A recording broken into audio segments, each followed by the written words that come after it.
A ver, imagina esto. Estamos en 1915 y Albert Einstein nos cambia las reglas del juego. Nos dice que el universo no es solo espacio vacío, ¿sabes? Sino un tejido activo, el espacio-tiempo, que se curva, se deforma. Se ondula. Exacto, se ondula. Y va y predice que los eventos más bestias del cosmos deberían crear ondas en ese tejido, como las olas en un lago, ¿no? Justo. Y claro, 100 años más tarde, ¡pum!, se confirma, tenía razón. 100 años, sí. Una espera larga. Pues hoy vamos a meternos de lleno precisamente en eso, las ondas gravitacionales. Que, ojo, no son ondas que viajan por el espacio. No, no. Son ondas del propio espacio. Vamos a explorar a fondo qué son, de dónde salen, cómo las detectamos, bueno, toda la historia, basándonos en información detallada, tipo enciclopedia, ¿vale? Y sobre todo, por qué esto de escuchar el universo está siendo una revolución. Exactamente. Todo parte, como decías, de la relatividad general. Einstein nos enseñó que la gravedad no es una fuerza misteriosa que tira de las cosas. La manzana de Newton cayendo y eso. Claro, eso es lo que pensábamos. Pero Einstein dijo, no, la gravedad es la geometría del universo, del espacio-tiempo, deformada por la masa y la energía que contiene. Vale.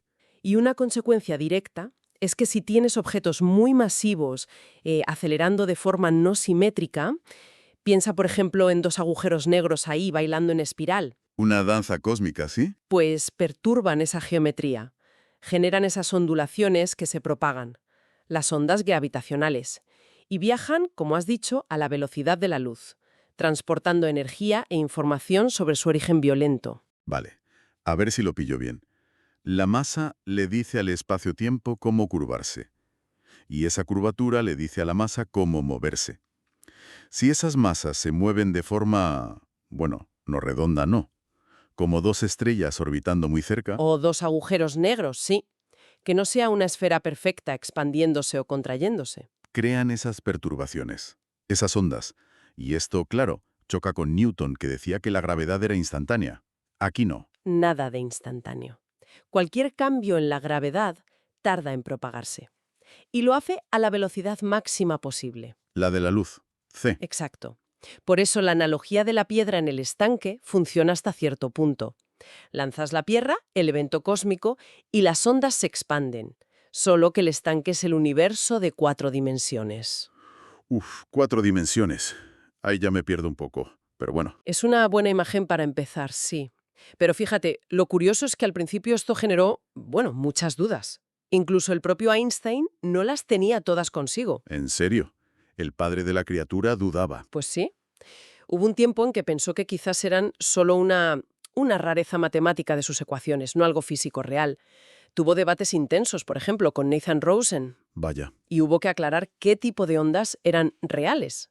Gente como Arthur Eddington ayudó a distinguir las ondas físicas que sí transportan energía de otras que eran, digamos, artefactos de cómo elegías describir matemáticamente el espacio. Pero la pregunta clave era, ¿llevan energía de verdad? ¿Pueden hacer algo? Claro, porque si no, son solo un dibujo en una pizarra, ¿no? Y ahí entra en juego un argumento bastante gráfico, ¿verdad? Para convencer a la gente. Efectivamente, si hasta Einstein dudaba, hacía falta algo más, tangible, conceptualmente. Y uno de los argumentos más potentes, y también más famosos, es el de la cuenta pegajosa de Richard Feynman, allá por los años 50. La cuenta pegajosa. Suena curioso. Lo es. Feynman imaginó algo muy sencillo, una varilla y en ella dos cuentas que pueden deslizarse, pero con un poquito de rozamiento, como si estuvieran pegajosas. Vale, lo visualizo. Ahora imagina que una onda gravitacional pasa perpendicular a la varilla. ¿Qué hace la onda? Estira el espacio en una dirección y lo comprime en la perpendicular. Y luego al revés. Ajá. Pues ese estira y encoge alterno haría que las cuentas se movieran. Se deslizarían por la varilla, ¿entiendes? Hacia adelante y hacia atrás. Y si están pegajosas y se mueven, rozan. Exacto. Rozan. Y el rozamiento genera calor. Claro, fricción. Y aquí viene la pregunta de Feynman. ¿De dónde sale la energía para generar ese calor? No puede salir de la nada. Tiene que venir de la onda. Ah, qué bueno. Así demostró de forma muy intuitiva que las ondas gravitacionales no eran una ilusión matemática. Transportaban energía real. energía capaz de hacer un trabajo, de calentar a esas cuentas. Fue un argumento clave. Aunque claro, detectar eso directamente, eso llevó décadas. Muchísimo esfuerzo teórico y sobre todo experimental. Y antes de esa detección directa, que llegó mucho después, tuvimos una pista. Bueno, una prueba indirecta brutal, ¿no? El famoso púlsar binario. Ah, sí, el sistema Hall-Steyr, descubierto en 1974. Una pareja de estrellas de neutrones, objetos superdensos, orbitando una alrededor de la otra muy rápido y muy cerca. Y una de ellas era un púlsar, un faro cósmico. Precisamente, emitía pulsos de radio con una regularidad increíble, como un reloj atómico cósmico. Russell Hulse y Joseph Taylor midieron los tiempos de llegada de esos pulsos con una precisión asombrosa y se dieron cuenta de algo, ¿El qué? que el tiempo que tardaban en completar una órbita, el período orbital, estaba disminuyendo, muy lentamente, pero de forma constante y medible. Se estaban acercando, ¿Se estaban? cayendo la una hacia la otra. ¿En espiral? Sí, y la explicación encajaba perfectamente con la relatividad general. La teoría decía que un sistema así tenía que perder energía. ¿Cómo? Emitiendo ondas gravitacionales. Claro. Y esa pérdida de energía haría que las órbitas se encogieran, que giraran más rápido y más cerca. Lo increíble es que la velocidad a la que se acercaban, la tasa de disminución del periodo que midieron Hulse y Taylor, ¿Coincidía con la predicción? exactamente, clavado, coincidía a la perfección con la energía que la teoría decía que se estaba perdiendo por la emisión de ondas gravitacionales. O sea, que vieron el efecto de las ondas sin ver las ondas directamente. El humo sin ver el fuego, por así decirlo. Eso es. Fue la primera evidencia sólida, aunque indirecta. Una confirmación espectacular de la teoría de Einstein. Les valió el Nobel en 1993, merecidísimo. Desde luego. Validó todo el asunto décadas antes de que tuviéramos la tecnología para escucharlas. Vale, entonces, ¿qué sentimos nosotros o qué le pasa al espacio cuando pasa una onda? Has dicho que estira y comprime. Imagina un anillo de partículas flotando libremente. Si pasa una onda gravitacional perpendicular a ese anillo, bueno, no lo empuja, sino que lo deforma. ¿Cómo? Pues lo estira en una dirección, digamos, vertical, y a la vez lo comprime en la horizontal. Medio ciclo después, al revés, se comprime en vertical y se estira en horizontal. El anillo oscila como si respirara, deformándose en forma de cruz. Curiosamente, el área del anillo no cambia. En las animaciones parece algo muy bestia, ¿no? Como si el espacio se retorciera. Pero me da que la realidad es más sutil. Muchísimo más sutil. Ahí entra en juego la amplitud de la onda, la famosa H. Mide cuánto se deforma el espacio, en proporción. Y para las ondas que nos llegan a la Tierra desde eventos a miles de millones de años luz, H es ridículamente pequeño. Como de pequeño. Pues el ejemplo del LIGO es el mejor. Un brazo del detector mide 4 kilómetros. Una onda gravitacional típica lo alarga o acorta en una distancia inferior a una milésima parte del tamaño de un protón. ¿Menos que un protón? En 4 kilómetros. Es que no me entra en la cabeza. Ya. Es una escala difícil de asimilar. Es como si la distancia de la Tierra al Sol cambiara en menos del ancho de un átomo. Detectar eso es, bueno, una proeza increíble. Una locura tecnológica, vamos. Totalmente. Hablamos de deformaciones de una parte en 1000 trillones. O sea, al orden de 10 elevado a menos 21. Incluso fusiones de agujeros negros que liberan una energía brutal. Más que todas las estrellas del universo juntas, has dicho antes. Sí, en ese último instante. Pues incluso así, al llegar aquí, después de viajar tantísimo tiempo y distancia, la señal es increíblemente débil. Por eso necesitamos detectores tan absurdamente sensibles. Ah, y un detalle. Como la luz, las ondas gravitacionales también tienen polarización. Hay dos tipos, que llamamos plus y cross, X, que básicamente describen la orientación de esa deformación, en cruz. Entendido. El efecto es minúsculo aquí, pero el origen tiene que ser algo tremendo. ¿Qué tipo de eventos cósmicos son las fábricas de estas ondas? Mencionaste masas enormes moviéndose asimétricamente. Exacto. Necesitas cambios muy rápidos en la distribución de masas enormes y que no sean perfectamente esféricos. La analogía de la mancuerna girando es útil. Si gira sobre su eje, como una rueda, apenas emite, pero si da volteretas, cambiando su orientación, sí. Vale. ¿Y en el cosmos queda volteretas así? Pues las fuentes más potentes que hemos detectado hasta ahora son, sin duda, los sistemas binarios compactos. Parejas de objetos densos. Los más densos que existen, estrellas de neutrones y agujeros negros. Cuando están en pareja, orbitando muy cerca, emiten ondas gravitacionales. Al emitir ondas, pierden energía. ¿Mm? Y se acercan más, como Halsey-Taylor. Justo. Caen en espiral cada vez más rápido. Es la fase de inspiral. Y esto culmina en una fusión violentísima. Se unen para formar un único objeto más masivo, un agujero negro más grande o quizás una estrella de neutrones hipermasiva que luego colapsa. Y ahí es donde se liberan la mayor parte de la energía, ¿no? En la fusión y justo después, en una fase que llamamos ring down, donde el objeto recién formado vibra hasta sentarse. La mayoría de las detecciones que tenemos son de estas fusiones. La primera, GV 150914, La histórica. 2015. Esa fue la fusión de dos agujeros negros de unas 30 masas solares cada uno.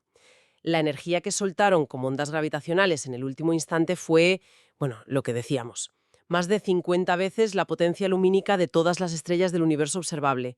Una burrada. Es que cuesta imaginarlo. Y luego llegó otra muy famosa, GW 178717, fusión de estrellas de neutrones.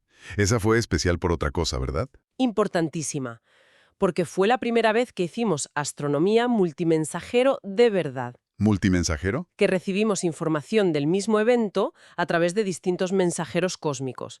En este caso, no solo escuchamos las ondas gravitacionales de la fusión de las dos estrellas de neutrones. Sino que también vimos algo. Exacto.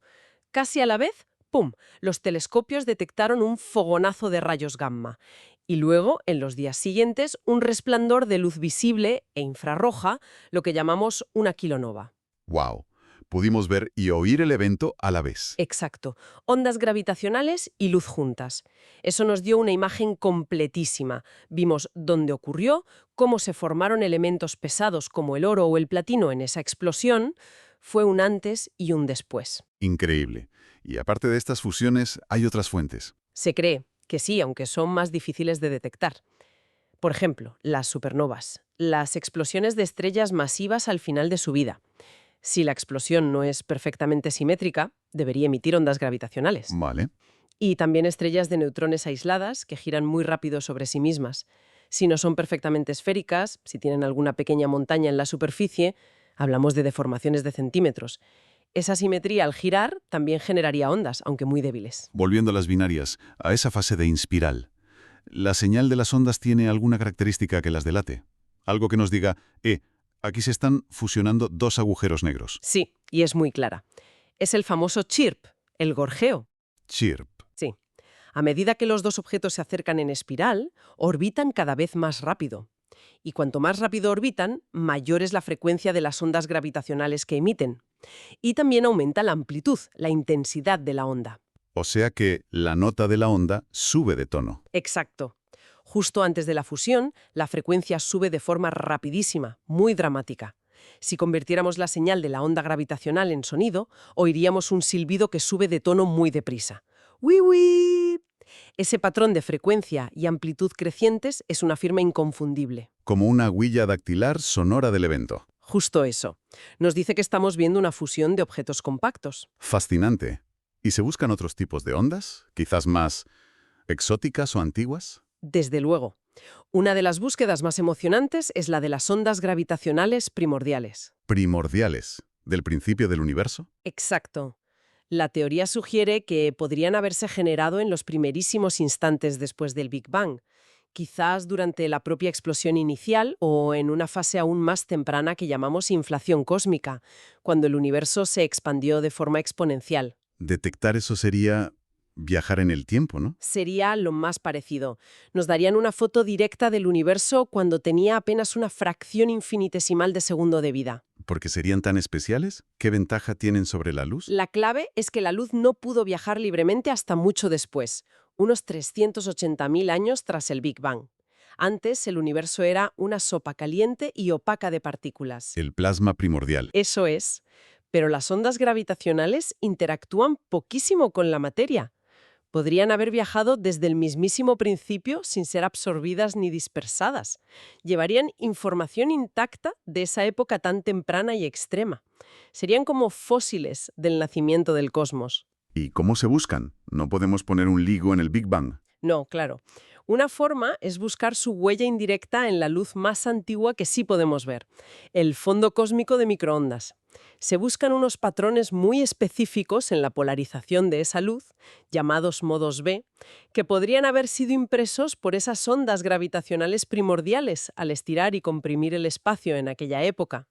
Es una búsqueda dificilísima. Me imagino, detectar señales tan débiles, ya sean de fusiones o del Big Bang, con todo el ruido que hay.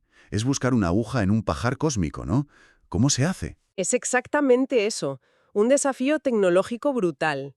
Tienes la señal, que es minúscula y un montón de ruido.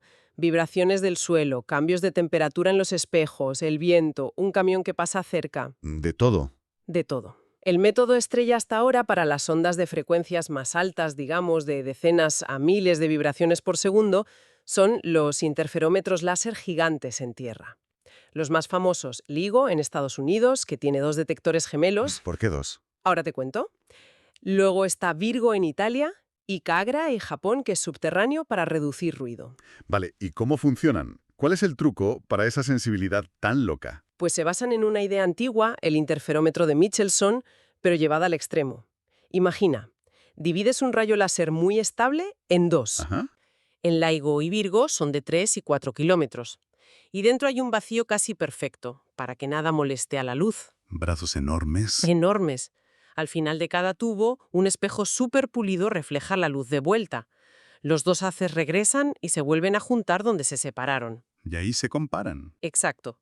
Se ajustan para que si no pasa nada, los dos caminos de luz sean idénticos o difieran de forma que las ondas de luz interfieran y se cancelen mutuamente, o sea que en el detector no llegue luz. Silencio lumínico. Eso. Pero si pasa una onda gravitacional, ¿qué hace? Estira un brazo un poquitito y comprime el otro.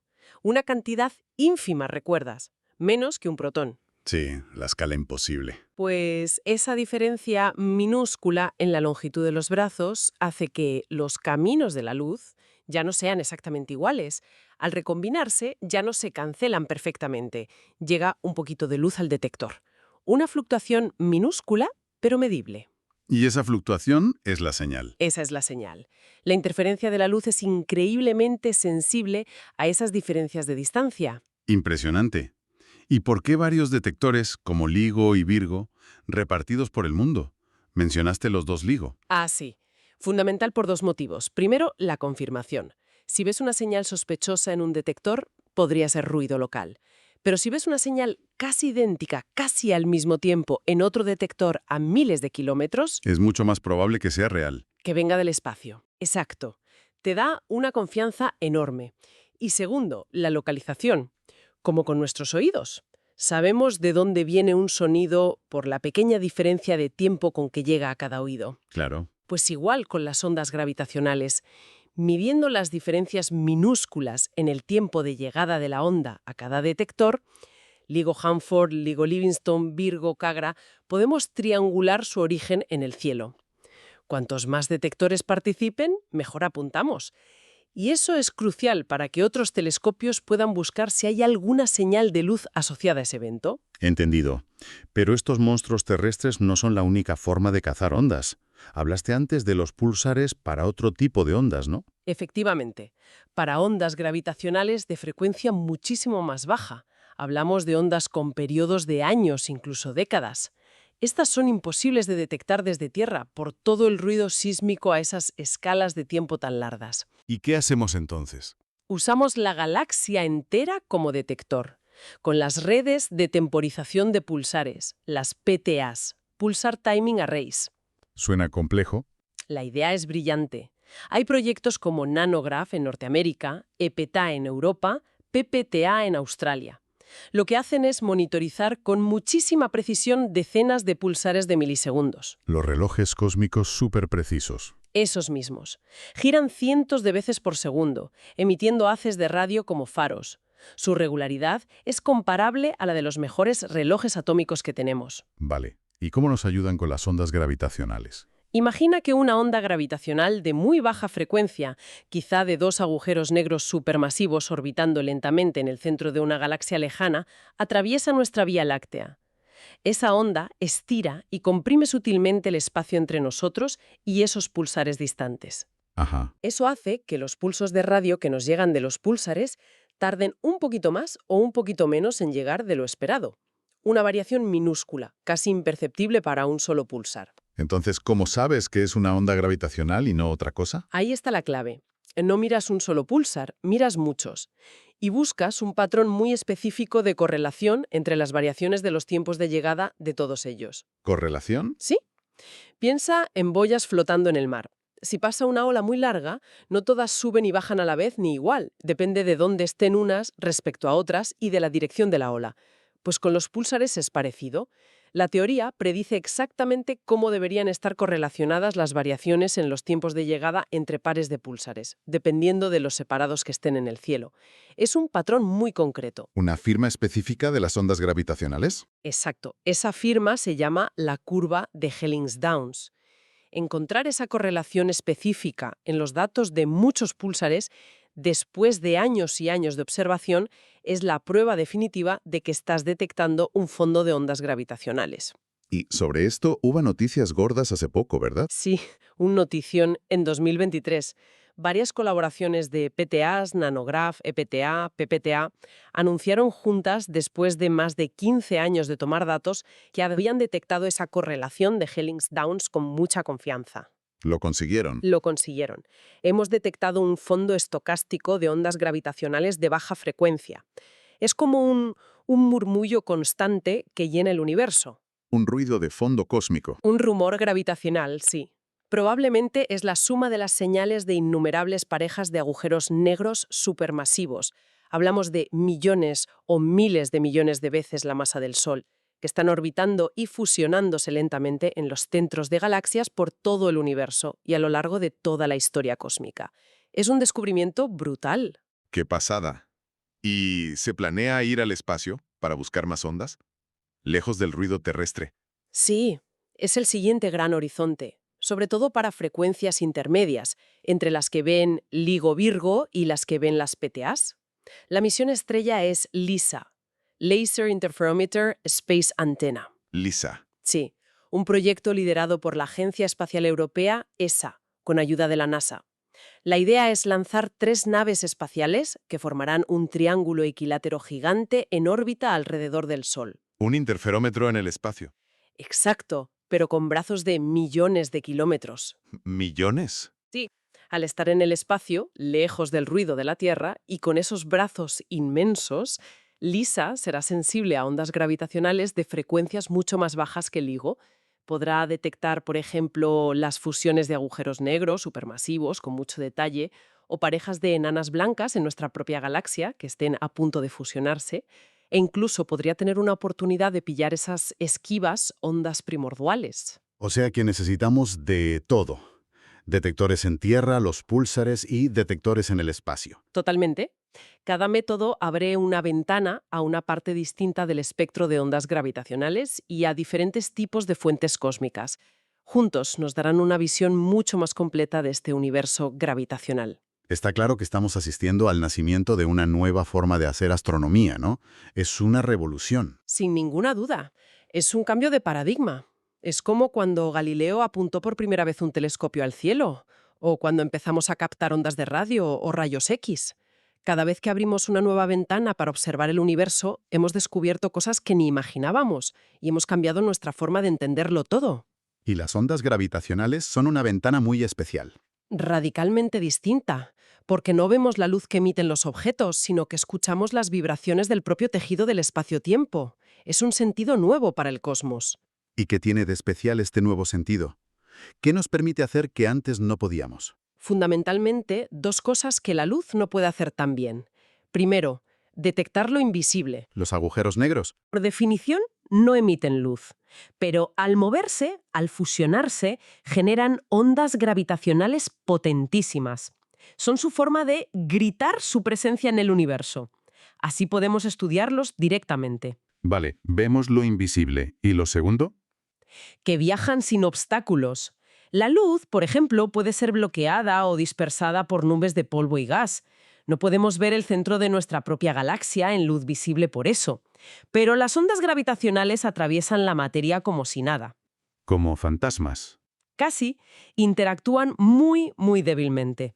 Eso significa que pueden venir desde lugares muy lejanos o desde el interior de regiones muy densas u opacas, como los centros de las galaxias, o incluso desde el universo muy temprano, trayéndonos información que la luz no puede traer. Podemos ver más lejos y a través de muros cósmicos. Entendido. Es una herramienta potentísima. Más allá de la proeza de detectarlas, ¿qué grandes preguntas sobre el universo nos van a ayudar a responder? ¿Hacia dónde apunta todo esto? El potencial es enorme y apenas hemos rascado la superficie. Por un lado, nos permiten poner a prueba la relatividad general de Einstein como nunca antes. ¿En condiciones extremas? Las más extremas que conocemos. La gravedad brutal y las velocidades cercanas a la luz que hay cerca de agujeros negros o estrellas de neutrones cuando se fusionan. ¿Sigue funcionando la teoría de Einstein ahí? ¿O empieza a fallar y necesitamos algo nuevo? La búsqueda de nueva física. Exacto. Luego, lo que decíamos de las ondas primordiales. Podrían ser nuestra única ventana directa al universo BM, a la física del Big Bang o la inflación. Además, la astronomía multimensajero, combinar ondas gravitacionales con luz, neutrinos, rayos cósmicos, nos da una visión 3D de los eventos más violentos. Entendemos mucho mejor qué pasa ahí dentro. Como con la kilonova. Como con la kilonova, ¿sí? Y por supuesto podemos empezar a hacer un censo cósmico. ¿Cuántos agujeros negros y estrellas de neutrones hay por ahí? ¿Cómo se forman? ¿Cómo crecen los agujeros negros supermasivos que hay en el centro de casi todas las galaxias? Y luego está lo más emocionante. ¿El qué? El potencial para descubrir lo inesperado. Encontrar fuentes de ondas gravitacionales que ni se nos habían ocurrido. O detectar alguna desviación sutil en las señales que nos diga que nuestras teorías actuales sobre la gravedad, la materia oscura, la energía oscura, no son la historia completa. Siempre que abres una ventana nueva, te asomas a lo desconocido. Es verdad. Es como si nos hubieran dado un nuevo sentido para explorar el universo. Recapitulando un poco, las ondas gravitacionales, esas vibraciones del espacio-tiempo que predijo Einstein, ya no son una entelequia. ¿Ya no? Las hemos oído. Primero, de forma indirecta, gracias a la astucia de Hulse y Taylor y su pulsar. Y desde 2015, directamente, con la tecnología increíble de LIGO, Virgo y compañía. Una pasada de tecnología. Sabemos que vienen de los eventos más bestias, choques de agujeros negros, de estrellas de neutrones. Las detectamos con esos interferómetros gigantes en la Tierra y también usando púlsares como relojes cósmicos para las ondas más lentas. Y todo esto, está claro, abre una etapa totalmente nueva. Totalmente nueva y apasionante. Y mira, para terminar, una reflexión que me viene justo de esa detección del fondo estocástico, de ese rumor cósmico que han captado las PTAs. Dime. Lo que nos dice es que el universo no está callado gravitacionalmente. Está vibrando constantemente. Es la suma de los ecos de incontables fusiones de agujeros negros gigantescos a lo largo de miles de millones de años de historia cósmica. Es como si, después de siglos mirando el cielo en silencio visual, de repente hubiéramos encendido un micrófono ultrasensible y estuviéramos empezando a oír la profunda y compleja sinfonía gravitacional que lo llena todo. Una sinfonía cósmica. Exacto. Y la pregunta que nos queda es, ahora que empezamos a afinar el oído, a medida que nuestros detectores en tierra, en el espacio, con los púlsares se vuelvan todavía más sensibles, ¿qué otras melodías ocultas vamos a descubrir? ¿Qué susurros inesperados de fuentes que ni imaginamos? O quizás, ¿qué notas discordantes nos revelarán que la música del universo es aún más extraña y maravillosa de lo que Einstein nos contó? Apenas hemos empezado a escuchar.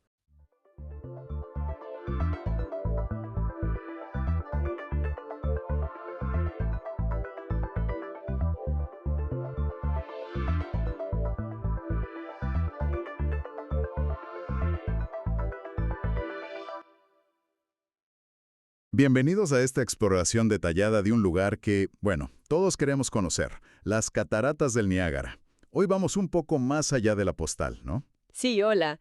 Tenemos como base un artículo de Wikipedia muy completo, la verdad, y nuestra idea es extraer lo más jugoso, lo sorprendente y entender por qué este sitio sigue fascinando y, bueno, generando debate también. Exacto. Queremos entender no solo esa fuerza descomunal del agua, que es lo primero que impacta, sino, a ver, cómo se formaron, la increíble historia humana que las rodea, desde la conservación hasta, la locura temeraria de algunos. Claro. Y cómo hemos aprendido o intentado domar parte de su poder para obtener energía. Y también cómo encalado en la cultura, ¿verdad? Es que es un lugar que representa un montón de cosas a la vez. Belleza natural, poder indómito, desafío humano y negocio, no nos olvidemos, que también mueve mucho dinero. Totalmente. Y atención a este dato que encontré en la fuente y me dejó, alucinado. Hubo un momento, en 1969, en que una de las cataratas se quedó prácticamente seca, por intervención humana, ¿eh? Sí. Luego hablaremos de eso, una obra de ingeniería brutal. Pues vamos a descubrir todo esto. Empezamos este viaje al corazón del Niágara. Venga, para empezar, situémonos bien, porque no hablamos de una catarata, sino de tres principales, ¿verdad? Eso es. Está la canadiense, que también llaman horseshoe por la forma de herradura, la americana y luego una más pequeñita, el velo de novia o bridal veil. Y están justo ahí, en la frontera entre Canadá, Ontario y Estados Unidos, Nueva York. Exacto. Y la geografía es curiosa, fíjate. La isla de la Cabra, Goat Island, es la que separa la grande, la horseshoe, de las otras dos. Ajá. Y entre la americana y el velo de novia hay otra islita, la isla Luna, súper pequeña. Y lo curioso es que ambas islas son territorio estadounidense. O sea que, aunque la horseshoe es compartida, las islas que separan todo están en lado USA. Curioso. Sí. Hablemos de la escala. Las cifras que da la fuente son, apabullantes. Ponen en perspectiva la fuerza bruta de la naturaleza. Totalmente. Es la catarata con mayor caudal de Norteamérica, si consideramos las que tienen más de 50 metros de caída vertical. ¿Y cuánto es eso en cifras? Pues mira, en temporada alta, en horas punta, pueden caer más de 168.000 metros cúbicos de agua ¿Por minuto? por minuto. Madre mía. Imagínate llenar miles de piscinas olímpicas en una hora. Es una barbaridad. La media anual es de unos 2.400 metros cúbicos por segundo. Y la horseshoe, la canadiense, es la más potente, ¿no? Sí, por caudal es la más potente del continente. Tiene unos 57 metros de altura y casi 800 metros de ancho. Es enorme. ¿Y la americana en comparación? Es más bajita, entre 21 y 30 metros, porque tiene muchas rocas acumuladas en la base y es más estrecha, unos 320 metros. Pero vamos, que en total todo el frente de agua suma más de 1 kilómetro de ancho. Impresionante. Pero aquí viene una de las primeras grandes intervenciones humanas. Ese caudal tan bestia no es siempre el mismo, ¿verdad? Está controlado. Correcto. Y esto es súper importante. Gran parte del agua se desvía río arriba para generar energía hidroeléctrica. Hay una presa de control, el International Control Dam, y todo está regulado por un tratado internacional de 1950 entre Canadá y Estados Unidos. O sea que se pusieron de acuerdo pronto. Sí, es un ejemplo temprano de gestión compartida de un recurso natural fronterizo, algo bastante avanzado para la época. ¿Y cuánto se desvía? ¿Se nota mucho la diferencia entre el día y la noche, por ejemplo? Bastante, sí. Por la noche y en invierno, que es temporada baja de turismo, el caudal que dejan pasar por las cataratas se reduce a la mitad. Hay un mínimo permitido de 1.400 metros cúbicos por segundo. Claro, para maximizar la producción de energía cuando hay menos gente mirando. Exacto. Durante el día, en temporada alta, se deja pasar más agua para mantener el espectáculo visual. Pero aún así, normalmente, el 90% del agua que vemos cae por la horseshoe. El resto o se desvía o va a las cataratas americanas. Entendido. Un detalle que siempre me ha llamado la atención es el color del agua. Ese verde intenso, casi esmeralda. La fuente lo explica muy bien. Sí, no es solo agua limpia, ¿eh? Ese color se debe a minerales disueltos, sales y a lo que llaman harina de roca. Harina de roca. Sí, es roca pulverizada finísima por la constante erosión. Piensa que el río transporta unas 60 toneladas de este sedimento por minuto. 60 toneladas por minuto. Es como si el río estuviera lijando constantemente su propio lecho y todo ese polvillo le da el color. Es una pasada. Alucinante. Y en medio de esa fuerza tan tremenda hay vida adaptada. Me sorprendió el dato sobre las aves. Sí, es una zona vital para las aves acuáticas, sobre todo gaviotas. Hay 3 especies principales: la gaviota de Bonaparte, la argentea y la de Delaware, que pasan allí el invierno por decenas de miles. Decenas de miles. Sí, sí. Se han llegado a contar hasta 100.000 invernando en la zona en total, con picos diarios de 20 o 30.000. Para ellas es un oasis invernal porque el río raramente se congela del todo y les ofrece alimento constante. Es una parada clave en su ruta migratoria. Vaya, no lo asociaba con tanta vida animal. Vale, entendido el presente, viajemos al pasado geológico. ¿Cómo nació este gigante? Pues es una historia relativamente reciente, geológicamente hablando. Se formaron al final de la última glaciación, la de Wisconsin, hace unos 10.000 años. O sea, ayer en tiempo geológico. Exacto. Los glaciares actuaron como excavadoras gigantes. Al retirarse, liberaron una cantidad enorme de agua, la que hoy forma los grandes lagos, y esa agua buscó salida hacia el Océano Atlántico. Y se toparon con un escalón natural, ¿no? La famosa escarpa del Niágara. Justo, una formación rocosa más resistente. Pero la clave no está solo en esa capa dura superficial. La clave está en las capas que hay debajo. Imagina una tarta de varias capas. Vale. La capa de arriba, la superficie, es dura. Caliza y dolomita, la formación Lockport. Pero las capas intermedias y bajas son más blandas. Pizarras, areniscas, como la formación Rochester o la Queenston. Y el agua, claro, ataca a lo más débil primero. Eso es, el río erosiona la base blanda más rápido. Al desgastar esa capa intermedia, deja la capa dura superior sin apoyo, como un voladizo. Y entonces, Catapumba. Jeje, más o menos.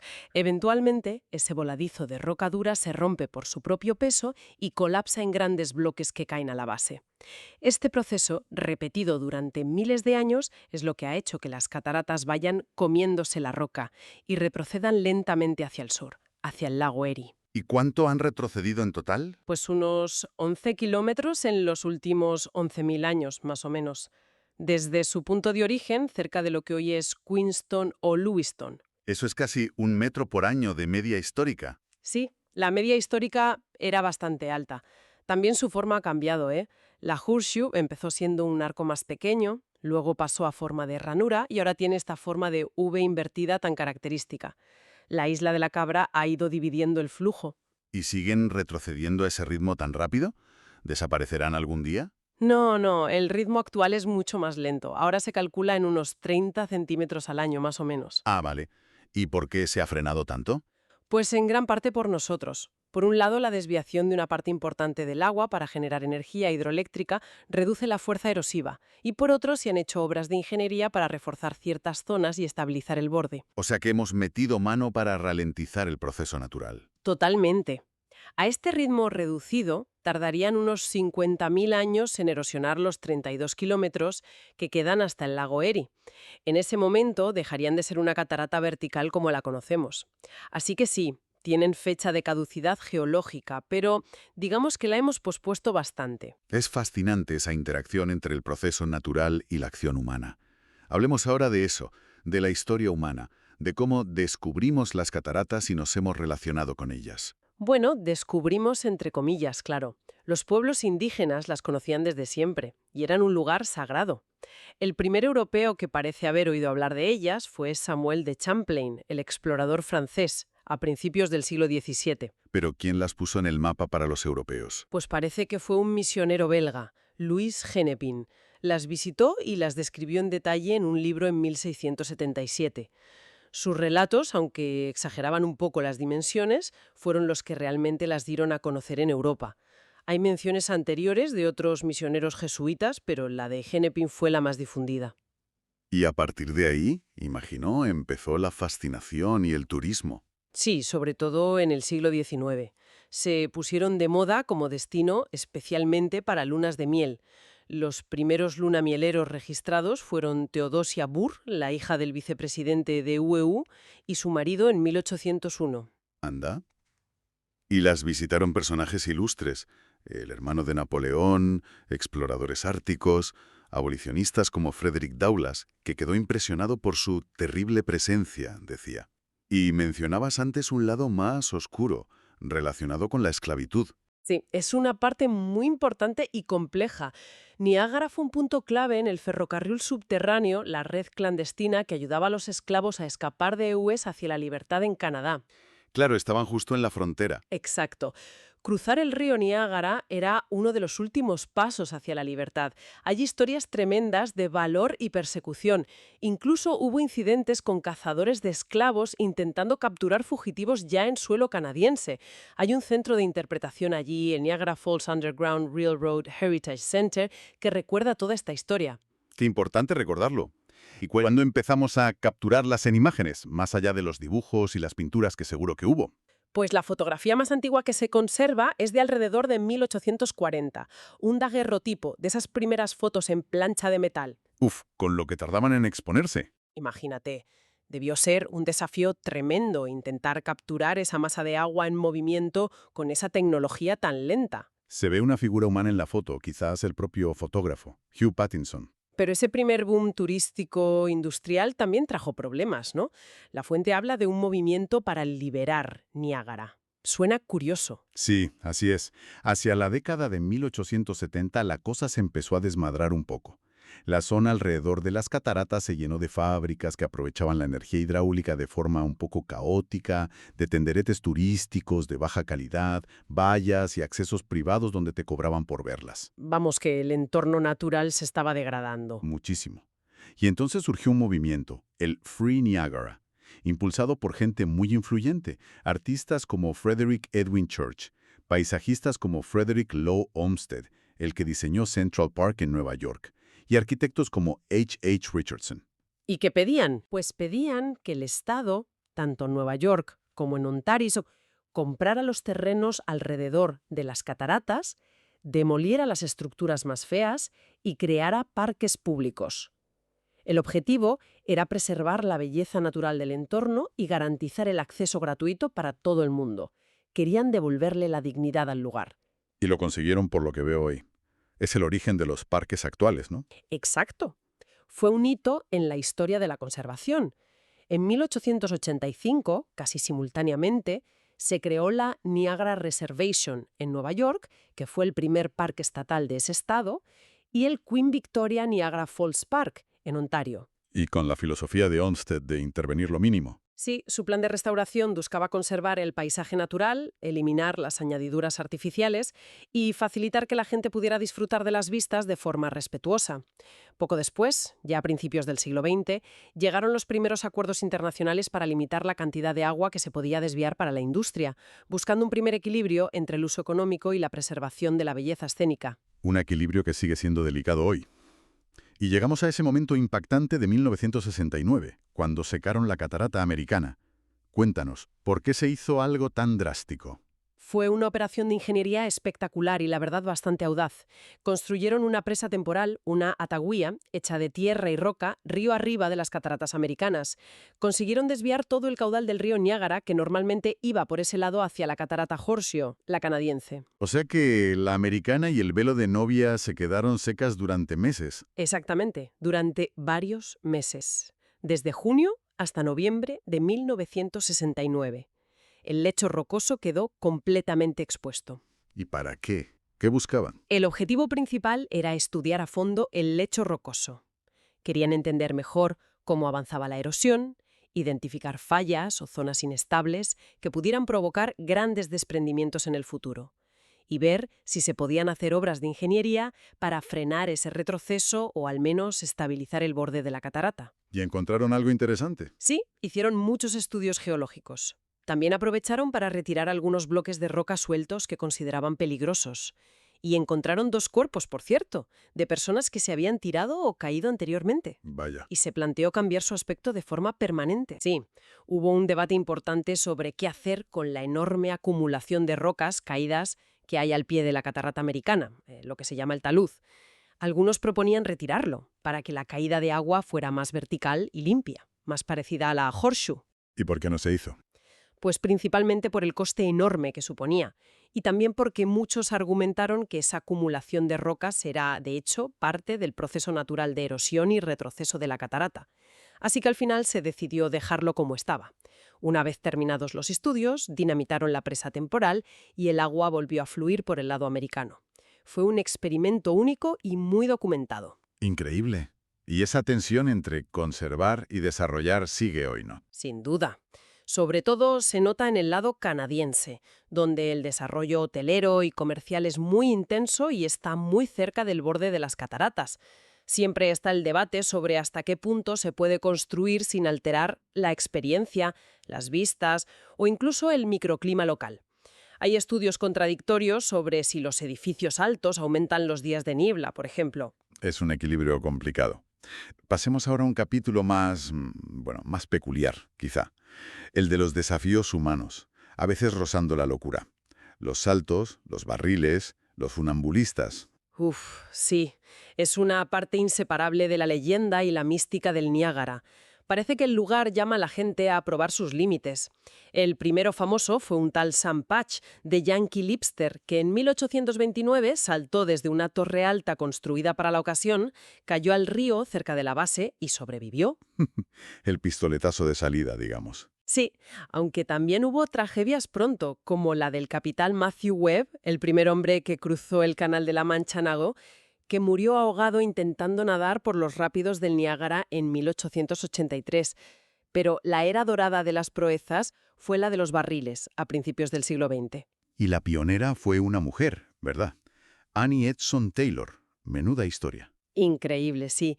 Una maestra de escuela, de 63 años, viuda, que buscaba fama y fortuna. En 1901 se metió en un barril de roble hecho a medida, acolchado por dentro, y se lanzó por la catarata Horseshoe. Y sobrevivió. La sacaron del barril algo magullada y conmocionada, pero viva. Su famosa frase al salir fue: «Nadie debería volver a hacer esto jamás». Pero pocos le hicieron caso, por lo que veo. Ninguno, prácticamente. Y lo más curioso de Annie Taylor es que unos días antes de su intento, hizo una prueba, lanzando a su gato dentro del mismo barril. No me digas. Y el gato... El gato también sobrevivió. Salió un poco asustado, pero ileso. Un gato pionero en descender el Niágara. Es que es flipante. Pero como decías, el consejo de Annie no caló mucho. ¿Qué va? Hubo una sucesión de imitadores, sobre todo hombres, buscando superar su hazaña o simplemente buscando notoriedad. Algunos sobrevivieron de milagro, como Bobby Leach en 1911, que usó un barril de acero, y acabó con múltiples fracturas, pero vivo. Pero otros no tuvieron tanta suerte. No. El primero en morir dentro de un barril fue Charles Stephens en 1920. El barril se destrozó y solo recuperaron un brazo. Hubo más muertes y muchos intentos fallidos.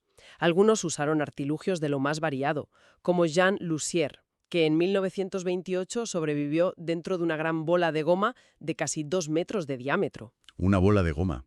Hay una historia especialmente sobrecogedora, la del niño Roger Woodward, en 1960. Eso no fue un intento voluntario, ¿verdad? No, para nada. Fue un accidente terrible y a la vez un milagro. Un niño de 7 años iba en una pequeña barca con su hermana mayor y un amigo de la familia, río arriba. La barca tuvo problemas con el motor y fue arrastrada por la corriente hacia la catarata Horseshoe. Madre mía. El hombre murió al caer. La hermana, de 17 años, fue desviada milagrosamente hacia unas rocas cerca del borde de la catarata americana y la rescataron desde la orilla justo a tiempo. Y el niño, Roger, cayó por la Horseshoe. ¿Y sobrevivió a eso? Increíblemente, sí. Sobrevivió a la caída de más de 50 metros y a las aguas turbulentas de abajo. El barco turístico Maid of the Mist, que estaba en la base, lo vio y consiguió rescatarlo. Es el único caso conocido de alguien que haya sobrevivido a una caída accidental por la Horseshoe sin ningún tipo de protección. Por eso lo llaman el milagro en el Niágara. ¡Qué barbaridad! Entiendo que intentar saltar es ilegal, ¿no? Completamente ilegal y, obviamente, extremadamente peligroso. Pero aún así ha habido más intentos recientes. Algunos fatales, como un tipo que intentó bajar en canoa o otro en moto acuática con un paracaídas que no se abrió. Y ha habido gente que ha sobrevivido incluso saltando sin protección, ¿no? Sí, ha habido algunos casos documentados de personas que han saltado intencionadamente desde el borde sobre todo de la Horseshoe y han sobrevivido, aunque con heridas graves. El caso de Kirk Jones en 2003 fue muy sonado porque sobrevivió con heridas relativamente leves. El que luego murió intentándolo otra vez. Ese mismo. Años después, en 2017, intentó cruzar las cataratas dentro de una bola hinchable gigante y murió. La atracción fatal del abismo sigue ahí para algunos. Y ha habido otros supervivientes anónimos en años más recientes tras saltar intencionadamente. Tremendo. Y no solo saltos al agua, también estaban los funambulistas cruzando el desfiladero sobre un cable. Sí, esa es otra tradición del Niágara. Pero es importante aclarar, como dice la fuente, que cruzaban el desfiladero río abajo de las cataratas, sobre los rápidos y el remolino, no directamente sobre la caída de agua. Ah, vale. El vacío era igual de impresionante, imagino. Desde luego. El más famoso fue Jean-François Gravelet, conocido como Blondin. En 1859 fue el primero en cruzar sobre un cable. Y lo hizo muchísimas veces, añadiendo acrobacias cada vez más difíciles, con los ojos vendados, en zancos, cocinando una tortilla en mitad del cable, incluso cruzó llevando a su manager a la espalda. Increíble. ¿Y hubo más? Sí, hubo una mujer, María Spelterini, una italiana que en 1876 fue la única mujer en cruzarlo y también hizo acrobacias. Y hubo competidores como William Hunt, The Great Farini, que intentaba superar a Blondin en espectacularidad. Y se ha vuelto a hacer recientemente. Sí, en 2012, Nick Wallenda, descendiente de una famosa familia de funambulistas, obtuvo permisos especiales de los gobiernos de Canadá y Estados Unidos para realizar un cruce moderno.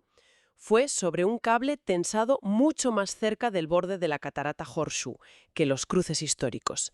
Fue un evento mediático mundial. Parece que el Niágara siempre ha invitado a la gente a probar sus límites, de una forma u otra. Sí, y a veces la naturaleza impone los suyos de forma inesperada, como la famosa barcaza Iron Scow, una gabarra de hierro que se soltó de su remolcador en 1918 y encalló peligrosamente en unas rocas en el río muy cerca del borde de la Horseshoe. ¿Y se quedó ahí? Más de 100 años. Se convirtió en un elemento más del paisaje, un monumento oxidado al poder del río.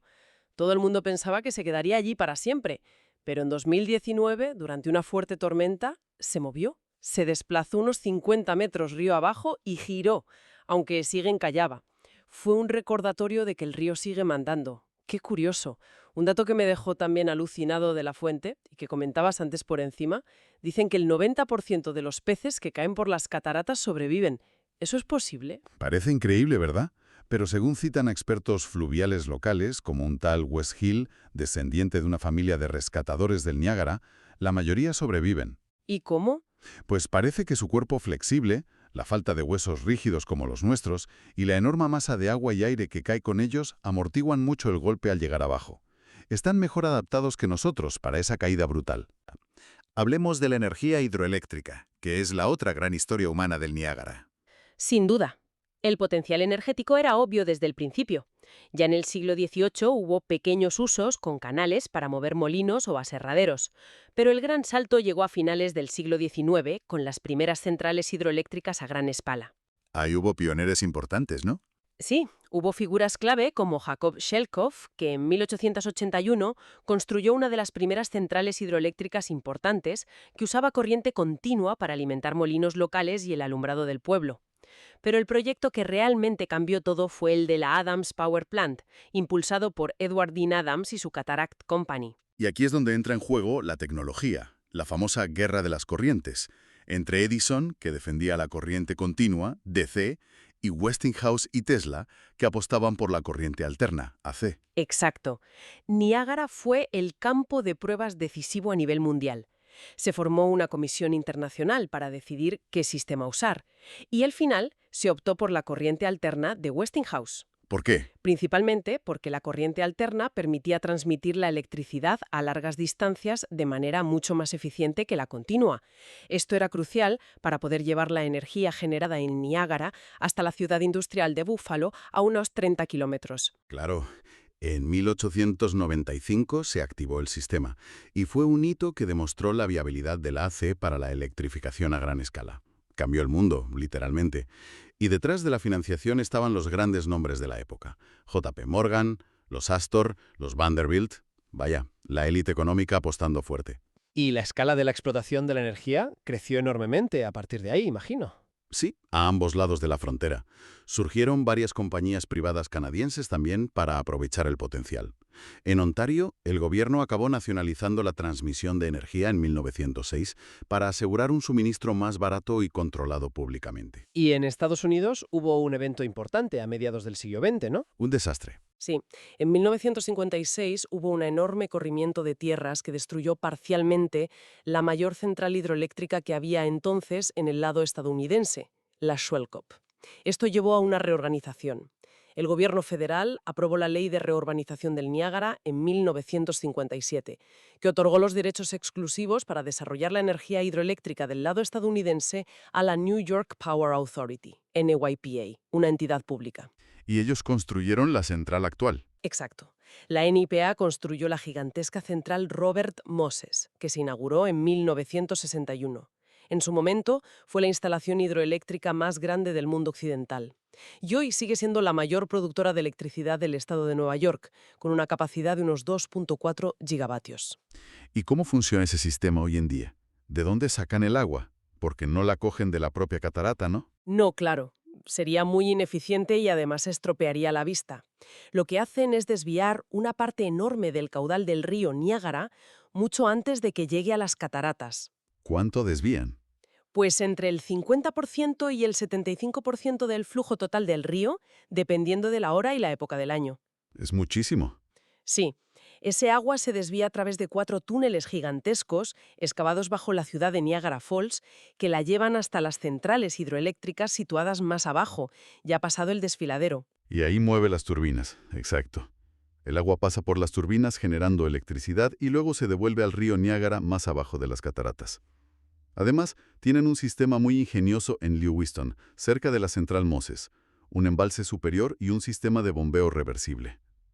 ¿Para qué? Pues, para almacenar energía durante la noche, cuando la demanda de electricidad es baja y la energía es barata, usan parte de la electricidad generada para bombear agua desde el río hasta ese embalse superior. Y luego, durante el día, cuando la demanda es alta y la electricidad es más cara, sueltan ese agua almacenada para que pase por turbinas adicionales y genere más electricidad justo cuando se necesita. Es como una batería gigante de agua. ¡Qué listo! Pero, como decíamos antes, hay límites a cuánta agua pueden desviar para proteger la vista de las cataratas. Sí, eso es fundamental. El Tratado del Niágara de 1950 establece unos caudales mínimos que deben pasar obligatoriamente por las cataratas, especialmente durante las horas diurnas en la temporada turística, entre abril y octubre. ¿Y cuál es ese mínimo? Durante el día en temporada alta deben dejar pasar al menos 100.000 pies cúbicos por segundo, que son unos 2.800 metros cúbicos por segundo. El objetivo es asegurar que siempre haya una cortina de agua ininterrumpida y espectacular. ¿Y por la noche o fuera de temporada?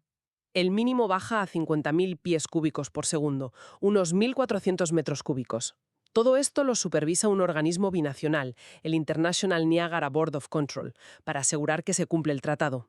Es un compromiso constante entre generar energía y mantener la belleza natural. Y también tienen que lidiar con el hielo en invierno, ¿no? Que puede ser un problema para las centrales. Sí, el hielo que baja del lago Erie puede formar enormes atascos en el río y dañar las tomas de agua de las centrales o reducir el flujo. Para evitarlo, instalan cada invierno una barrera flotante larguísima, el Ice Boom, de casi 3 kilómetros, en la desembocadura del río en el lago Erie. Ayuda a que se forme una capa de hielo estable en el lago y evita que grandes bloques de hielo bajen por el río. Ingeniería por todas partes. Y siguen buscando optimizar, ¿no? Leí en La Fuente sobre un nuevo túnel enorme en Canadá. Sí, el proyecto del túnel del Niágara, de Ontario Power Generation, se completó en 2013. Es un túnel gigantesco de más de 10 kilómetros de largo y unos 14 metros de diámetro, que capta agua desde más arriba en el río Niágara y la lleva a las centrales canadienses existentes. Para generar más. Para poder usar el agua de forma más eficiente y aumentar la capacidad de generación en unos 150 megavatios, que es bastante, la búsqueda de más energía limpia y renovable no se detiene. Todo esto, claro, además de la energía, ha tenido un impacto económico y en el transporte en la región. Desde luego, el canal Welland, que se construyó para permitir a los barcos sortear las cataratas entre el lago Ontario y el lago Erie, fue fundamental para el desarrollo del comercio en la región de los Grandes Lagos. Forma parte de la vía marítima del San Lorenzo. Aunque eso perjudicó a algunas ciudades, ¿no? Como Buffalo. Sí, Buffalo, que había crecido mucho gracias a su posición al final de la navegación del Erie, perdió parte de su ventaja. Pero el canal ayudó a desarrollar otras industrias en el valle. Aún así, la región ha sufrido un declive económico importante desde los años 70, como muchas zonas industriales del llamado Rust Belt. Pero el nombre Niágara sigue siendo una marca poderosa. Hay puentes, aeropuertos. Sí, hay varios puentes internacionales que conectan Estados Unidos y Canadá en la zona, como el Rainbow Bridge, muy cerca de las cataratas y con vistas espectaculares, o el Whirlpool Rapids Bridge, que es el más antiguo. Y sí, muchísimos negocios, hoteles y hasta los aeropuertos llevan el nombre Niágara. Sigue siendo un imán turístico y un símbolo reconocido mundialmente. Y eso nos lleva al último punto que queríamos tratar, la huella del Niágara en nuestra cultura popular, más allá de la energía o la geología. Es innegable. El turismo, como decíamos, se disparó con la llegada de los automóviles después de la Primera Guerra Mundial y recibió un empujón definitivo con la película Niágara de 1953, protagonizada por Marilyn Monroe. Ah, esa película fue clave, ¿no? Sí, rodada en Technicolor. Mostraba la belleza y también el lado peligroso y pasional del lugar. Ayudó a consagrar Niágara como el destino por excelencia para las lunas de miel, una imagen que todavía perdura. Y las atracciones turísticas icónicas que todos tenemos en mente. El barco que te moja. El Maid of the Mist, sí. Lleva funcionando de una forma u otra desde 1846. Es el barco que opera desde el lado estadounidense y te acerca hasta la misma base de la Horseshoe, una experiencia súper intensa. Y en el lado canadiense hay otro similar, ¿no? Sí, ahora lo opera Hornblower Cruises, pero la experiencia es parecida. Mojarse es parte del plan. Por cierto, la fuente menciona una controversia sobre el nombre Maid of the Mist, si realmente se basa en una leyenda indígena o fue un invento posterior. Interesante. ¿Y qué más hay para ver y hacer allí? Pues un montón de cosas. En el lado de Estados Unidos está el parque Prospect Point, con su torre de observación, la atracción Cave of the Winds, que son unas pasarelas que te llevan casi debajo de la catarata Velo de Novia, Esa tiene que impresionar. muchísimo. Y la isla de la Cabra, con paseos tranquilos, las Three Sisters Islands y una estatua de Nikola Tesla, en honor a su contribución a la hidroelectricidad de corriente alterna. Y en Canadá, que tiene las vistas más panorámicas, ¿qué destaca? El Parque Queen Victoria, con sus jardines y miradores espectaculares, la atracción Journey Behind the Falls, que te lleva por túneles justo detrás de la cortina de agua de la Horseshoe, la Skylon Tower para vistas aéreas y el Whirlpool Aerocar, un teleférico histórico que cruza sobre el remolino del río. ¿Y casinos, que también hay en ambos lados? Sí, el juego es otra parte importante de la economía turística actual. Y también los tours en helicóptero, que son muy populares para tener otra perspectiva, aunque ha habido accidentes en el pasado. Y más allá del turismo, su presencia en el arte, el cine, la literatura. Es constante, ¿no? Totalmente. Ha sido una fuente de inspiración continua. En el cine ha salido en películas tan variadas como Superman 2 o Piratas del Caribe, en El fin del mundo. Hubo una serie de TV curiosa llamada Wonderfalls, documentales sobre kayakistas intentando bajarla, como Chasing Niagara, o documentales más reflexivos sobre su significado cultural. Y en literatura y música también. Sí, novelas como La guerra en el aire de H.G. Wells, poetas de todo el mundo le han dedicado versos, como el cubano José María Heredia, que tiene placas conmemorativas allí. Músicos como Fer de Grofe o Michael Dougherty le han dedicado suites o piezas sinfónicas. Incluso Mark Twain escribió un relato satírico sobre el supuesto primer descubrimiento. Y en las artes plásticas decías antes que fue un tema recurrente. Muchísimo. La fuente cita a un historiador del arte, John Howitt, que decía que Niágara fue el tema más popular, más tratado y más trillado del paisajismo europeo y americano de los siglos XVIII y XIX. ¿Artistas famosos? Pues los grandes paisajistas americanos como Frederick Edwin Church, Albert Bierstadt, Thomas Cole, John Frederick Kensett, todos sintieron la necesidad de pintar las cataratas, de intentar capturar su sublimidad, su poder. Hay una cita en la fuente que me gustó mucho, sobre cómo cada nueva tecnología para crear imágenes se probaba primero en Niágara. Sí, es de la escritora Ginger Strand.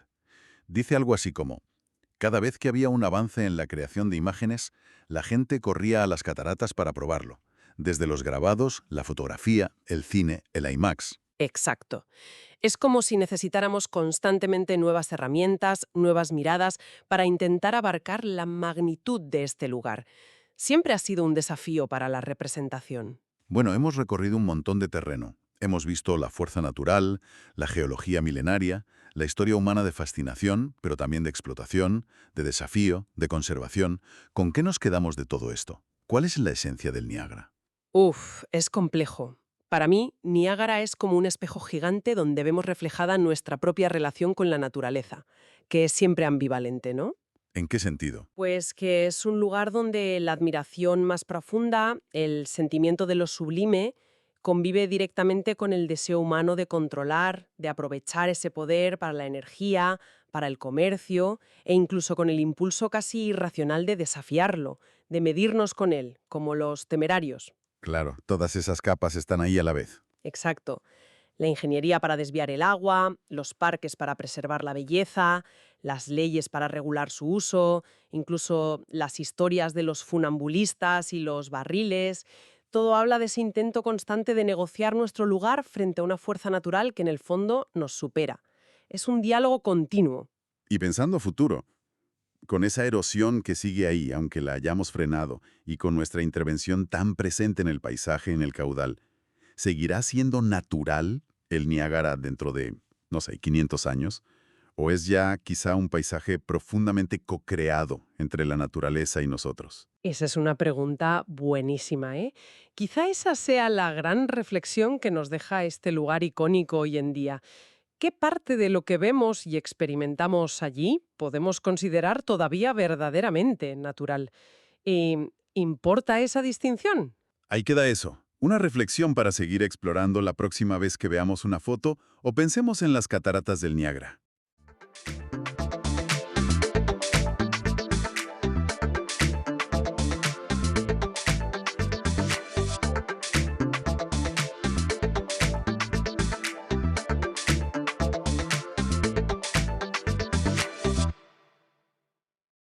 Bienvenida o bienvenido a esta exploración de un auténtico coloso del cine. Hoy nos adentramos en Metrópolis. Una película monumental, sin duda. Exacto, la película muda alemana de ciencia ficción que Fritz Lang nos legó allá por 1927. Para guiarnos contamos con un extenso artículo de Wikipedia que desentraña su compleja y, francamente, asombrosa historia. Sí, la verdad es que la historia detrás de la película es casi tan fascinante como la película misma. Totalmente. Nuestra misión hoy, pues, intentar descifrar por qué Metrópolis fue tan revolucionaria en su momento. Ajá. ¿Cómo se forjó esta visión titánica, con todos sus dramas que los hubo? ¿Por qué desató tanta controversia? ¿Que la desató? ¿Y mucha? Y cómo, bueno, tras pasar décadas fragmentada y casi perdida, fue rescatada para seguir fascinándonos hoy en día. Y para que nos hagamos una idea de su calibre, no es solo una maravilla visual, fue, ojo, la primera película inscrita en el registro de la memoria del mundo de la UNESCO. Casi nada. Eso ya da una idea de su importancia. Pues sí, empezamos a desmontar este mito cinematográfico. Venga, vamos a ello. Primero, pongámonos en situación. Metrópolis nos sumerge de lleno en una distopía urbana futurista. Una ciudad, partida en dos básicamente. Sí, una división muy marcada. Arriba, la élite intelectual, los industriales, viven en rascacielos imponentes, lujosos. Y abajo, en las profundidades, pues, una masa obrera que opera la maquinaria infernal que sostiene toda esa ciudad. Un contraste brutal. Los ejes de la trama son, Fredders, que es el hijo idealista del amo absoluto de la ciudad, John Fredersen. El cerebro de la ciudad, digamos. Eso. Luego está María, una figura carismática, casi una santa para los obreros, que predica paciencia y la llegada de un mediador. El corazón, según la propia película. Exacto. Y finalmente, Rotwang, un inventor, genial pero consumido por el rencor. Un personaje complejo, sí. Y él da vida a un robot asombrosamente humanoide a imagen de María, la icónica Maschinenmensch. Ahí está. Y ahí encontramos el mensaje central, que además se hace explícito en el intertítulo final. El mediador entre el cerebro y las manos ha de ser el corazón. Una llamada a la conciliación entre la clase dirigente y la trabajadora, que, ya en su momento levantó ampollas. Claro, porque pensemos en el contexto. La República de Weimar, una época de enorme agitación política, social en Alemania. Y esta idea, pues, fue vista por muchos como peligrosamente ingenua. Ingenua, sí. Recuerdo la crítica de H.G. Wells. Exacto. El célebre escritor H.G. Wells, por ejemplo, la despachó diciendo que era absurda y sentimentalmente simplista. O sea, no se cortó un pelo. Ya veo. Cierto, la historia provocó división, pero donde hubo consenso casi unánime fue en su impacto visual. Fue una auténtica conmoción. Absolutamente. Visualmente es apabullante, incluso hoy. Lang contó que la chispa inicial surgió al contemplar los rascacielos de Nueva York en 1924. Dijo algo así como que eran una vela vertical centellante, un telón de fondo lujoso.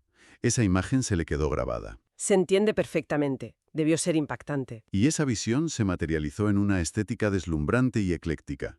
Vemos la modernidad del Art Deco, la Bauhaus, Sí, y ecos del cubismo, del futurismo. pero Lang lo mezcla magistralmente con una atmósfera gótica muy marcada, casi medieval, en las catacumbas o en la casa de Rothwang, ¿verdad? Que está llena de símbolos arcanos. Totalmente. Esa mezcla es una de las claves. Y el símbolo máximo de ese poderío visual es la nueva Torre de Babel, el cuartel general de Fredersen. Impresionante. Y es fascinante cómo se inspira tanto en el cuadro de Bruegel del siglo XVI como en estructuras supermodernas para la época, como la Torre de la Alta Silesia en Poznan. Que era considerado un pináculo arquitectónico entonces en Alemania, ¿no? Exacto. Y esa mezcla visual no es gratuita, claro. Refleja las tensiones profundas de la época.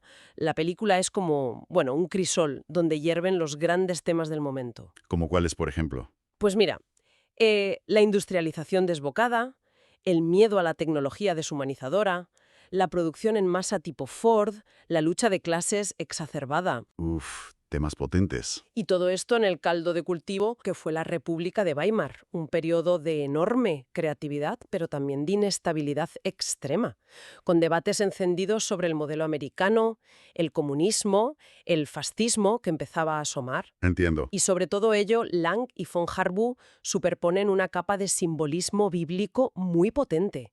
La propia historia de la Torre de Babel que narra María, o Freder alucinando con la falsa María transformada en la meretriz de Babilonia. Son imágenes de una fuerza, bueno, arrolladora. Hablemos de cómo se construyó este monumento. ¿Por qué la producción fue tan gigantesca y convulsa como la propia metrópolis? Sí, la producción tiene tela. Dirigida por Fritz Lang, que ya era una figura consagrada del cine alemán. Sí, ya venía de dirigir obras importantes. El guión lo firmó junto a Thea von Harbo, su esposa en aquel entonces y una novelista de gran éxito. De hecho, ella escribió primero la novela, en 1925, pensando ya en su adaptación al cine. O sea que la novela se escribió para la película, prácticamente. Eso parece. Inspirándose en figuras como Wells o Shelley, pero también en el propio expresionismo alemán. Y la escala. Bueno, la escala fue sencillamente demencial para los estándares de 1925. Una locura. El rodaje arrancó en mayo y se extendió.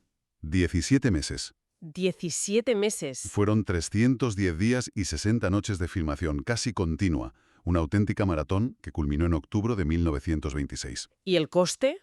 Bueno, el coste fue una sangría financiera.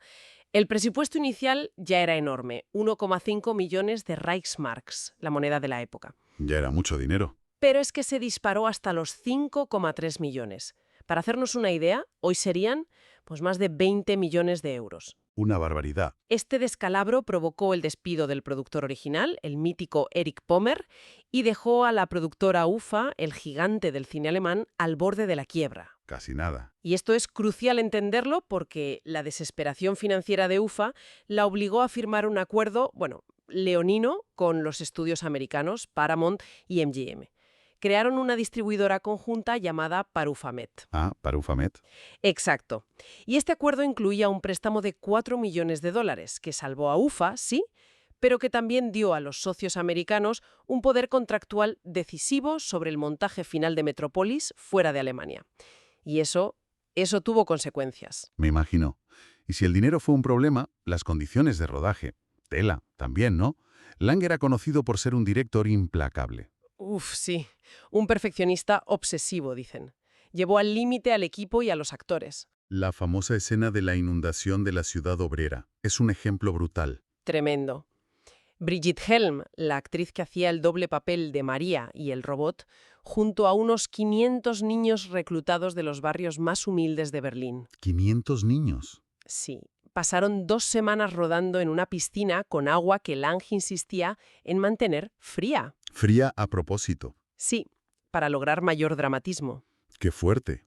Las anécdotas son legendarias. Dibujan a un Lange casi tiránico. Sí, hay muchas historias. Se cuenta que repitió hasta la extenuación una escena simple en la que Gustav Freilich, el actor que hacía de Freder, caía en los pies de María, ¿Y qué pasó?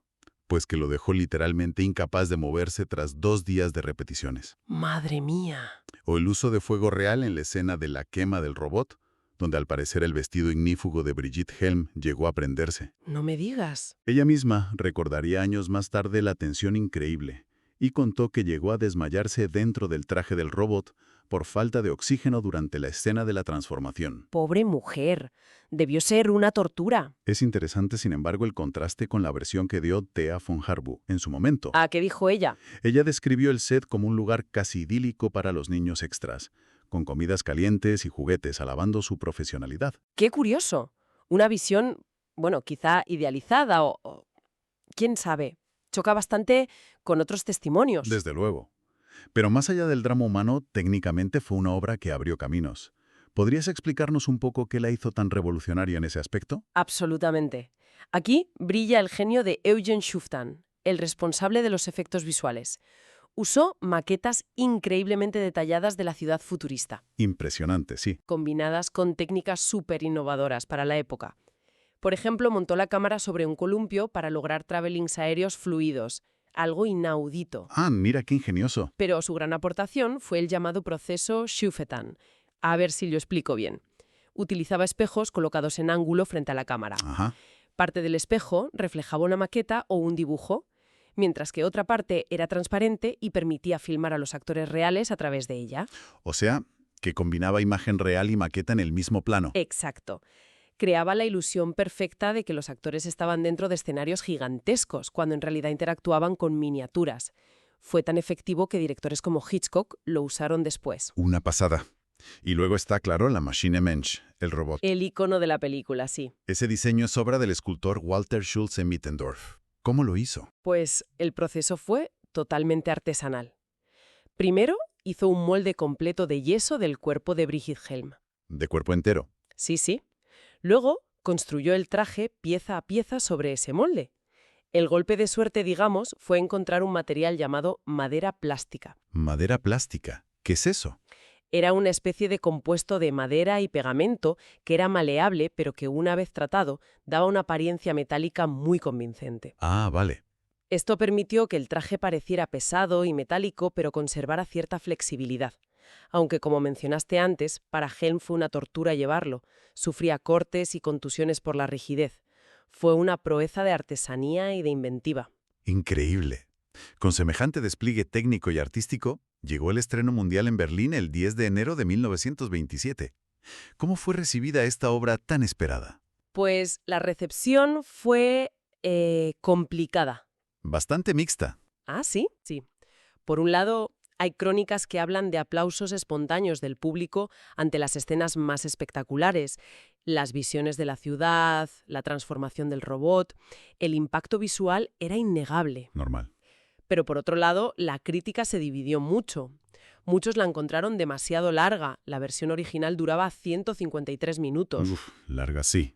2 horas y media, casi. Y la historia, como ya apuntaba Wells, les pareció ingenua o incluso para algunos reaccionaria. La famosa crítica de Mordaunt Hall en el New York Times la definió como una maravilla técnica con pies de barro. O sea, visualmente genial, pero la historia floja. Eso decían muchos. Y aquí se produce una de esas ironías de la historia. Mientras algunos críticos la veían como simplista, otros la alababan como visionaria. Y curiosamente, Joseph Goebbels, El ministro de propaganda nazi. el mismo, pues quedó profundamente impresionado. Vio en ella un potente mensaje de justicia social. Vaya.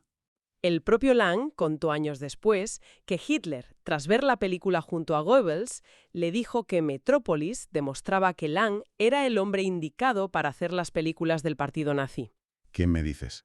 Poco después, Lang, que tenía ascendencia judía y era contrario al nazismo, abandonó Alemania. Su exesposa y coguionista, Thea von Harbou, en cambio, se afilió al partido y siguió trabajando bajo el régimen. Tremendo giro. Y entonces, casi inmediatamente después de este estreno agridulce, empieza la verdadera tragedia de Metrópolis, su mutilación. Exacto. Ahí empieza el calvario de la película. Aquí entra en juego aquel acuerdo con Parufamet del que hablamos antes. El de Paramount y MGM. Ese mismo. Tenían el derecho contractual de modificar la película para el mercado estadounidense, buscando asegurar la rentabilidad. Y claro, lo hicieron. ¿Qué hicieron exactamente? Contrataron a un dramaturgo, Channing Pollock, para que la adaptara. Su versión, de unos 116 minutos, no solo cortó metraje a saco, sino que reescribió intertítulos y eliminó subtramas enteras que consideró confusas o innecesarias para el público americano. Vaya destrozo. La más importante fue la historia de Hel, la difunta amada de Fredersen y Rotwang, cuya pérdida explicaba la obsesión de Rotwang por recrearla en el robot y su rivalidad con Fredersen. Sin ese trasfondo, la motivación de Rotwang quedaba, muy desdibujada. Claro, perdía todo el sentido. Lang, al ver esta versión, dijo que le habían acuchillado cruelmente su película. Se sintió traicionado. Normal. Pero los cortes no se limitaron a Estados Unidos, ¿verdad? No. En la propia Alemania, Alfred Hugenberg, un magnate nacionalista que se hizo con el control de UFA en 1927, ordenó otro montaje para el reestreno en agosto de ese año. Otro corte más. Su versión, de unos 118 minutos, eliminó lo que él percibía como subtexto comunista y también gran parte de las referencias religiosas, que consideraba inapropiadas. O sea, censura ideológica pura y dura. Básicamente. Y la cosa empeoró con el tiempo. Bajo el régimen nazi, en 1936, circulaba una versión aún más corta, de solo 91 minutos. Durante décadas, el mundo conoció Metrópolis a través de estas versiones fragmentadas, habiéndose perdido casi una cuarta parte de la visión original de Lang. El negativo original se creía perdido para siempre. Qué historia más descorazonadora, de verdad. Pero, afortunadamente, hubo intentos de revertir este daño. ¿Cómo empezó el largo camino hacia su recuperación? Pues sí, hubo luz al final del túnel, pero tardó en llegar. El primer intento notorio de reconstrucción llegó mucho después, en 1984, de la mano del músico y productor Giorgio Moroder. Ah, sí, la versión de Moroder, con música pop. Esa misma. Su versión de 83 minutos fue muy controvertida en su momento. Añadió tintados de color muy vivos, reemplazó los intertítulos por subtítulos y, lo más llamativo, le puso una banda sonora de pop rock con estrellas del momento: Freddie Mercury, Bonnie Tyler, Adam Ant. Recuerdo la polémica. Los puristas echaron las manos a la cabeza. Totalmente. La criticaron duramente por su falta de rigor histórico. Pero oye, hay que reconocerle que volvió a poner Metrópolis en el mapa para una nueva generación y demostró que había interés en rescatarla. Algo bueno tuvo, entonces. Y un dato curioso. Moroder compró los derechos por $200.000, superando una oferta de David Bowie, que también la quería. Anda, no sabía eso. Fue un primer paso, aunque polémico. Las restauraciones más serias y fieles llegaron después. Un hito fue la llamada Restored Authorized Edition de 2001, impulsada por la Fundación Murnau en Alemania. Esa ya suena más rigurosa. Sí, alcanzó los 124 minutos, utilizando las mejores copias en nitrato disponibles en archivos de todo el mundo y aplicando tecnología digital para limpiar la imagen. Donde faltaba metraje irrecuperable, insertaron intertítulos explicativos basados en el guión original y la partitura de Gottfried Happertz. ¿Vale? Fue esta versión, la más completa hasta entonces, la que mereció la inscripción en el Registro de la Memoria del Mundo de la UNESCO. Un gran avance sin duda. Parecía que habíamos llegado lo más lejos posible, hasta que ocurrió lo inesperado. El milagro. El milagro. Sí. En 2008, en el Museo del Cine de Buenos Aires, su directora, Paula Félix Didier, y el historiador Fernando Martín Peña hicieron un descubrimiento que parecía imposible. ¿Qué encontraron cuenta a cuenta? Encontraron un negativo de 16 milímetros que resultó ser una copia casi íntegra de la versión original de Land. No me lo puedo creer. Probablemente enviada a Argentina para su distribución en los años 20 y que había sobrevivido olvidada durante décadas en el archivo. Fue como encontrar el santo grial del cine perdido. Increíble. Qué pasada de historia. ¿Y qué supuso ese hallazgo? Pues supuso la posibilidad de una restauración casi completa, combinando este material argentino con otro metraje importante encontrado poco antes en Nueva Zelanda. También en Nueva Zelanda. Sí, también apareció algo allí. Pues combinando todo, se pudo acometer la restauración definitiva de 2010, conocida como The Complete Metropolis. Bueno, casi completa. Se presentó con todos los honores en la Berlinale de ese año, acompañada por la música original de Huppertz en directo. Esta versión alcanza los 148 minutos, muy cerca de los 153 originales. Impresionante. Y lo más importante es que recuperó la estructura narrativa que Lang había diseñado. Reintrodujo personajes clave que habían desaparecido en los cortes, como Hel, el ayudante despedido Josafat, o el espía llamado el Hombre Delgado. Personajes que daban más profundidad a la trama, imagino. Exacto. Restauró subtramas esenciales. Aunque bueno, hay que decir que algunas partes del negativo argentino estaban muy dañadas y tuvieron que dejarse con marcas visibles o sustituirse por textos explicativos. Pero, aún así, esta versión de 2010 es, sin duda, lo más cercano que tendremos jamás a la metrópolis que Fritz Lang quiso que viéramos. Es una historia de pérdida y redescubrimiento realmente emocionante. Y hoy, casi un siglo después, ¿cuál es el veredicto sobre Metrópolis? ¿Cómo se la valora? Hoy el consenso es, abrumador. Es una obra maestra indiscutible y una de las películas más influyentes jamás realizadas. Sí, eso parece claro. En la encuesta de críticos de la prestigiosa revista Sight and Sound de 2022, se situó en el puesto 67 entre las mejores películas de la historia. En Rotten Tomatoes tiene un 97% de aprobación, o sea, la crítica actual la venera. Y el influyente crítico Roger Ebert dijo algo muy certero, que Metrópolis era más poderosa hoy que cuando se hizo. Es una buena reflexión, sí. Y su legado cultural es inmenso. Se siente por todas partes, especialmente en la ciencia ficción, claro, pero va mucho más allá. El ejemplo más citado siempre es C-3PO, ¿no? Exacto. El diseño del androide C-3PO en Star Wars. George Lucas y su diseñador Ralph McQuarrie reconocieron abiertamente haberse inspirado en la Machinemensch. Es una conexión directa, clarísima. Ya, es innegable. Pero la lista es interminable. Pensemos en los videoclips musicales. El caso de Radio Gaga, de Queen, es paradigmático. Buah, ese vídeo es mítico. No solo usan metraje original, sino que insertan a la banda dentro de las escenas, con Freddie Mercury cantando con la cara del robot superpuesta. Es un homenaje icónico. Totalmente.